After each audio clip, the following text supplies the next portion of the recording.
Welcome to செவந்தி சமையல். என்னோடய ஸ்டைலில் ஹெல்த்தியான ட்ரிங்க்கு தான் உங்களுடைய நான் ஷேர் பண்ண போகிறேன். இது பெண்களுக்கு ரொம்பவே யூஸ்ஃபுல்லாக இருக்கும் ஃப்ரெண்ட்ஸ். வாங்க எப்படி செய்யலாம், என்னென்ன பொருட்கள் தேவைன்னு சொல்லி பார்க்கலாம். ஒரு துண்டு போல் கற்றாழை எடுத்து வச்சுருக்கேன். பெரிய டம்ளரில் ஒரு டம்ளர் பழைய கஞ்சி தண்ணி எடுத்து வச்சுருக்கேன் ஃப்ரெண்ட்ஸ். கற்றாழையை சைடில் உள்ள அந்த முள்ளெல்லாம் நல்லா க்ளீன் பண்ணிவிட்டு ஸ்கின்னை நல்லா சீவிட்டு ஜெல்லை மட்டும் நம்ம தனியாக எடுத்துக்கலாம். ஜெல்லை எடுத்துகிட்டு வாஷ் பண்ணிவிட்டு இது போல் குட்டி குட்டியாக கட் பண்ணி எடுத்துக்கலாம். கட் பண்ண ஜெல்லை பழைய கஞ்சி தண்ணியில் அதை சேர்த்துட்டு கொஞ்சமாக சால்ட்டு சேர்த்துட்டு நல்லா மிக்ஸ் பண்ணிவிட்டு இது காலையில் எம்டி ஸ்டொமக்கில் எடுத்துக்கிறதுக்கு ரொம்பவே பெஸ்ட்டாக இருக்கும் ஃப்ரெண்ட்ஸ்.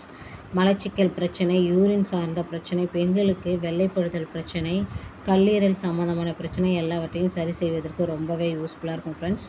ஹேர் க்ரோத்துக்கும் ரொம்பவே யூஸ்ஃபுல்லாக இருக்கும். இந்த வீடியோ பிடிச்சிருந்தா மறக்காமல் லைக் பண்ணிவிட்டு சப்ஸ்கிரைப் பண்ணிக்கோங்க ஃப்ரெண்ட்ஸ்.